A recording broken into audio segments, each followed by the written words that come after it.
Vino un doloroso camino hasta poder enjuiciar a los máximos responsables del proceso, con enormes condicionamientos de la democracia.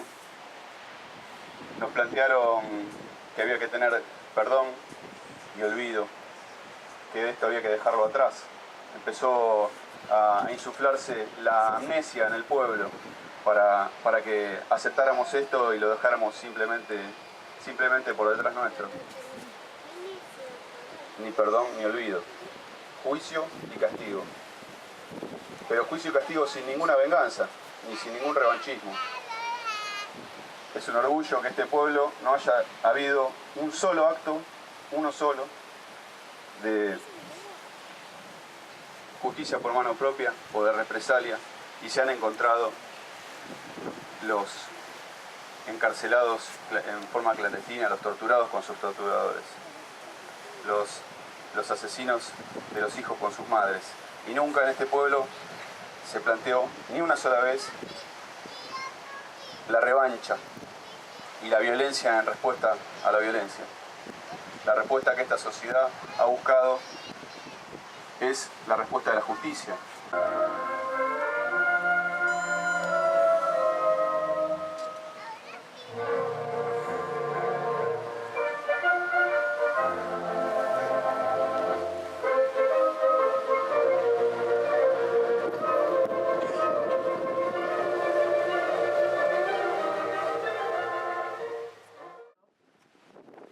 Hay un 20% de la población que no está en condiciones de dar una respuesta concreta a las preguntas que se le hacían con respecto a ello. Si era importante, por qué se había hecho, cuál era la memoria que tenía. Y se había trazado una franja, contaban, que tenía que ver justamente con los que habíamos vivido el golpe, los que éramos hijos de la dictadura y los que nacieron en democracia.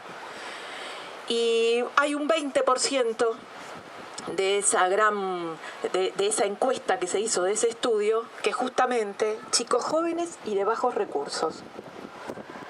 Entonces yo me planteaba si ese era realmente el gran desafío que teníamos hoy, a 38 años del golpe, de seguir trabajando y no hacerle caso a aquellos que justamente dicen que bueno, que ya es mucho, que ya está, que hay que olvidar, que hay que perdonar, que se terminó. Y bueno, hoy leyendo ese artículo realmente dije no, tenemos que seguir. Pese al gran trabajo que hacen las escuelas, que hacen los docentes, hay un trabajo muy importante, y el trabajo de las organizaciones de derechos humanos. Pese a eso, todavía tenemos que seguir imponiendo la memoria, y ese es el desafío. Y por otro lado,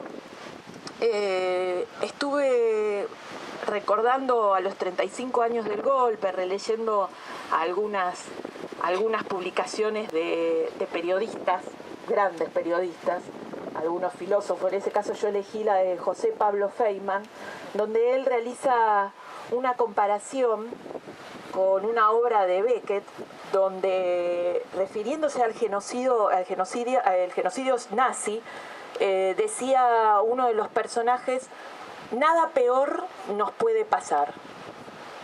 Y hace todo un análisis muy exhaustivo de esa frase, de lo que significa. Y es cierto, él decía, nada peor nos puede pasar, pero sigue pasando. Y en realidad él finalizaba diciendo que sí, algo peor nos puede pasar, algo que nos puede helar la sangre y paralizarnos, y es que esto se vuelva a repetir. Muchas gracias.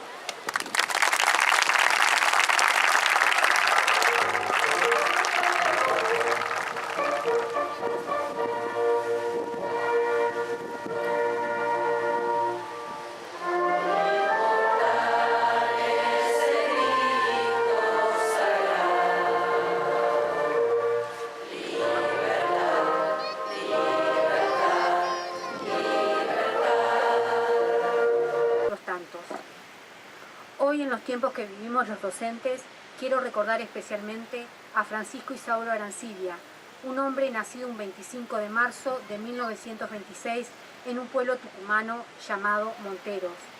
Comienza a estudiar ingeniería en la universidad, pero allí descubre que el magisterio para él era una pasión. Le preocupaba la educación pública, la dignidad de los trabajadores en las escuelas. Fue maestro rural desde muy joven.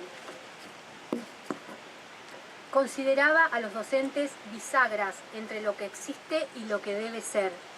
Era un trabajador incansable. Aún así, los domingos dedicaba tiempo a sus sobrinos y hermanas.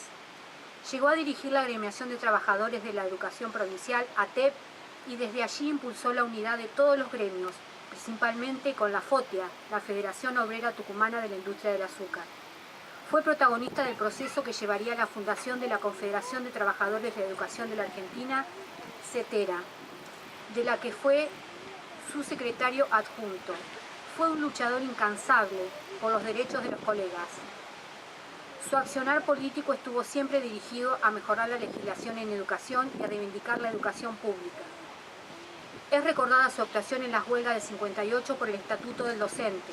Se luchaba por la enseñanza laica y libre, por la equiparación salarial de todos los maestros provinciales con los nacionales. Gracias a esa lucha se logró que se crearan las juntas de clasificación con representación docente, un régimen de licencia y la bonificación por zona y por antigüedad. Pero para imponer el proyecto educativo iniciado el 24 de marzo de 1976 y legalizar el desguace de la nación, se necesitó la emblemática muerte de un maestro. En la noche del 24 de marzo, a las 2:30 de la madrugada, un grupo de tareas integrados por policías y civiles irrumpió en el local de ATEP, donde Arancibia vivía junto a su hermano Arturo. Rompieron la puerta de adelante, una ventana y les tiraron 4 granadas de gases. Era una pieza pequeña de 2x2. Allí terminan con la vida de ambos. El cuerpo de Isauro Arancibia tenía 120 balazos y el de Arturo 70. Las hermanas cuentan que además de matarlos, hicieron un vaciamiento del sindicato, robándose también unos pares de zapatos de Isauro que sus sobrinos le habían regalado. Hoy los docentes llevamos a Isauro en nuestras banderas, en cada marcha que realizamos. Y para terminar, voy a parafrasear a nuestra compañera Cecilia Martínez, secretaria adjunto de SUTEBA. Estamos recuperando los zapatos de Isauro, como los recuperamos cada vez que libramos batallas por la educación pública. Hoy estamos preocupados y cansados, pero con la serenidad de que Isauro puede seguir andando descalzo por el cielo porque nosotros calzamos sus zapatos. Isauro Arancibia, presente. ¡Presente! 600 compañeros desaparecidos, presentes. ¡Presente! Ahora y siempre. Gracias.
Presente, también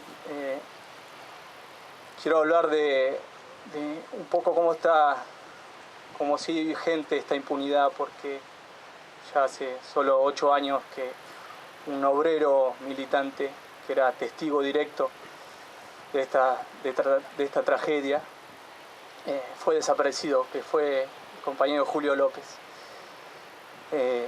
Si bien nos habla de esa impunidad que sigue vigente, también nos hace pensar en la fuerza que tenían esos trabajadores.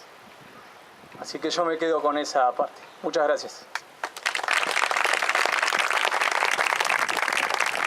Los libres